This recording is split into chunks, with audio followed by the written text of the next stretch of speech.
শান্তি ও মুক্তির ঠিকানা মদিনার ইসলাম। এই যে কোরআন হাদিস সুন্নতে নববী যাহার নাম। ইসলাম আসছে দেশ জাতি আর মানবতার সুখ, দূর হবে জাহেলিয়াতের বর্বরতার দুঃখ।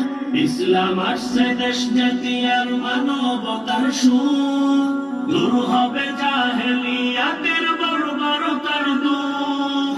বিশ্ব নবীর আগমনে ধন্য আরব দো জাহানে, বিশ্ব নবীর আগমনে ধন্য আরব দো জাহানে। কোরআনি পয়গাম ইসলাম ইসলাম ইসলাম ইসলাম ইসলাম ইসলাম ইসলাম ইসলাম। শুধু শান্তি ও মুক্তির ঠিকানা।